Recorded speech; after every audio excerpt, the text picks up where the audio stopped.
On aborde aujourd'hui ce que beaucoup d'étudiants auraient voulu qu'on leur dise dès le début de leur prépa. Ce que beaucoup de profs abordent en seulement 15 minutes et n'ont plus le temps d'en reparler pour tout le reste de ta prépa.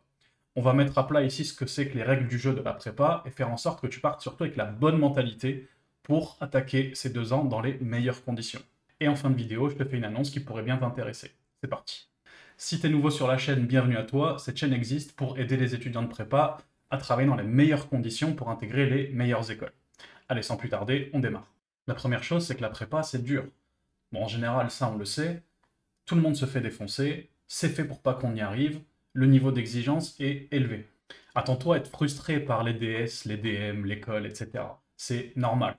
La prépa, ça vient avec son lot de frustration. Le tout, ça se joue sur la gestion de cette frustration. Est-ce que tu vas la laisser te paralyser ou est-ce que tu vas continuer à avancer malgré ça? Donc oui, il y a un niveau d'exigence qui est beaucoup plus élevé que ce que tu as connu au lycée, mais la prépa, c'est aussi un nouveau rythme. Il va falloir que tu acceptes que tu n'auras pas le temps d'être absolument à jour partout. Le tout, c'est de faire au mieux et d'accepter ce sentiment permanent d'être toujours un peu à la traîne. Je te dis tout ça, c'est pas pour te faire peur évidemment, c'est simplement pour te prévenir de ce qui va t'arriver dans les prochaines semaines. Et surtout, ce qui m'amène à mon deuxième point, que tu puisses comprendre que les règles du jeu ont changé. Et il faut le comprendre vite. En particulier, en prépa, tu ne travailles plus pour avoir une bonne moyenne. C'est plus le but du jeu, c'est plus avoir de bonnes notes. Le but du jeu, c'est d'utiliser les 600 jours qui te séparent des jours de tes écrits pour te préparer au mieux et faire la meilleure performance possible au concours. Donc, il va falloir se détacher de ces vieux réflexes de lycée qui consistent à travailler pour une note, pour un DS qui arrive dans 2-3 semaines. Ça, c'est fini. Il va falloir apprendre à travailler avec une vision à long terme. Il va falloir donc commencer à s'intéresser aux écoles qui pourraient t'intéresser. Si c'est déjà ton cas, super, mais si c'est pas le cas, c'est tout à fait normal, ne t'inquiète pas. Mais je te conseille toujours d'être ambitieux. Pour toutes ces raisons, à mon avis, la sup, c'est plus dur que l'aspect. Parce qu'en première année, on est obligé d'avoir cette adaptation aux nouvelles règles, à cette nouvelle méthode qu'il va falloir mettre en place et qui peut être lente à se mettre en place. Et moi, je suis justement là pour ça, pour que tu puisses la mettre dès le début, pour être optimal en prépa le plus rapidement possible. Malheureusement, c'est aussi ce que j'observe chez les étudiants de première année qui me sollicitent pour les aider. En général, on est en janvier, en février, on a des mois derrière, on sent qu'on commence à perdre pied parce qu'on ne s'est toujours pas adapté à ces nouvelles règles, à ce rythme, on n'a toujours pas mis en place une méthode pour pouvoir travailler sereinement en prépa. N'hésite pas à mettre un like si tout ça, ça t'aide, ça aide la chaîne. Merci à toi. On continue avec le troisième point, tout est une occasion pour s'améliorer en prépa. Ton niveau en prépa, que ce soit en maths, en physique, en anglais ou quelle que soit la matière, c'est pas quelque chose de fixe, c'est pas inné. C'est-à-dire que c'est la résultante de plusieurs composantes, dont le travail, ta méthode, ton organisation, ta stratégie et plein de choses comme ça. Évidemment, oui, il existe des prédispositions à telle ou telle matière, hein. Il y a des gens qui sont plus ou moins doués en maths par exemple, mais c'est pas du tout un facteur qui va déterminer ce qui va t'arriver en prépa. Pas du tout. Il faut vraiment s'enlever ça de la tête. J'aime bien dire à mes élèves en général que la prépa, ça peut se présenter comme une gigantesque liste de connaissances et de techniques à maîtriser pour le jour des concours.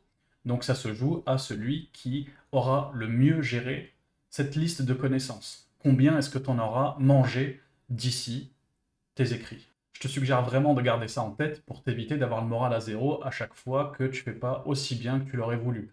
Si tu t'es ramassé un DS, c'est pas grave, il va falloir faire ce qu'il faut pour devenir meilleur. Souvent, je vois deux types de réactions face à un échec. La première réaction consiste à prendre sa copie, constater sa note, être dégoûté, mettre ça de côté, travailler autre chose, voire ne pas travailler du tout tellement il est dégoûté. La deuxième réaction, qui est la bonne évidemment, c'est de prendre sa copie, de regarder ses erreurs en face et d'en profiter pour ne plus les reproduire. Dans ces cas-là, à ton avis, si ces deux étudiants devaient refaire le même DS la semaine prochaine, qui réussirait mieux? Bon, tu l'as compris, ce que je cherche à te faire comprendre, c'est qu'il faut toujours chercher à s'améliorer et prendre du recul sur les notes pour comprendre que ça n'est que du retour de tes profs pour t'aider à ne plus commettre les erreurs que tu as commises. Ça a été une de mes erreurs en première année, je ne veux pas que tu reproduises la même erreur que moi, j'ai pas assez pris de recul sur les notes pour ne plus commettre certaines erreurs. Je les ai faites, refaites et refaites. La progression en prépa en général et en maths en particulier est très très lente. Ça se fait petite étape par petite étape. Ta progression, elle se fait à chaque minute que tu cherches à mieux comprendre ton cours, chaque exercice que tu reprends, chaque technique de calcul que tu vas chercher à solidifier. C'est comme ça que tu vas te rapprocher petit à petit de ton objectif. Il faut donc que tu sois super constant dans ton travail et que tu exploites toutes les ressources que tu as à ta disposition pour t'améliorer. Ça veut dire en particulier que chaque remarque de ton prof, chaque remarque de ton colleur ou correction de ton prof doit être prise au sérieux et écoutée attentivement, aussi désagréable soit-elle. Ça arrive que des profs soient un peu cassants ou méchants, mais crois-moi, ils sont quand même là pour que tu puisses t'améliorer. N'hésite pas à me faire ton retour en commentaire d'ailleurs, j'ai envie de savoir dans quelle catégorie tu penses être, comment tu as tendance à réagir.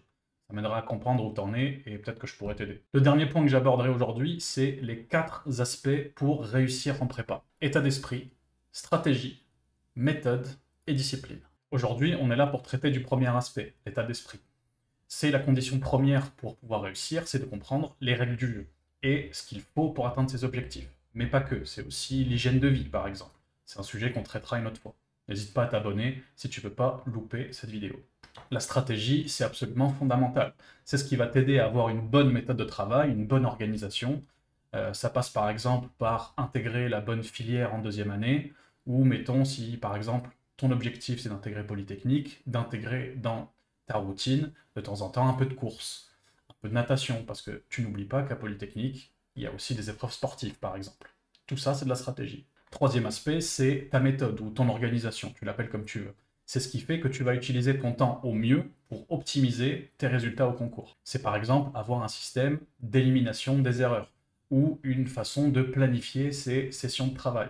J'ai fait une vidéo sur le sujet, tu as le lien dans la vignette juste au-dessus. Et le dernier aspect, c'est la discipline. C'est ce qui tient le tout ensemble.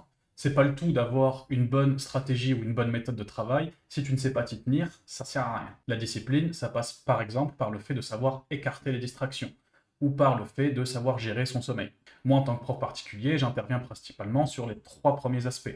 Et la discipline, c'est principalement toi. Ceux qui sont intéressés pour se faire aider sur tous ces aspects, vous pouvez me contacter. Vous avez été beaucoup à me le demander, alors ça y est, je le fais. J'ouvre des petits groupes pour aider les étudiants de première année à mettre en place une organisation stratégique, étape par étape, pour rentrer dans les meilleures conditions le plus vite possible. Ça va consister en des cours sur Zoom chaque semaine pour vous accompagner et rentrer dans le concret. Les inscriptions démarrent aujourd'hui et je les clôturerai aux alentours du 15 septembre. Et c'est pour les premières années. Pour l'ESP, c'est encore en construction, mais ça arrive, je vous tiens au courant très bientôt. Dites-moi en commentaire sur quel point précis vous attendriez de l'aide. C'est super important pour moi pour vous faire un truc qui vous aide un maximum. Voilà, j'espère t'avoir mis les idées un peu plus au clair sur les règles du jeu de la prépa et sur la mentalité à avoir pour attaquer cette rentrée. Normalement, tu t'es déjà remis à bosser pour faire redémarrer la machine. J'ai fait cette vidéo pour t'y aider. Je te dis à bientôt.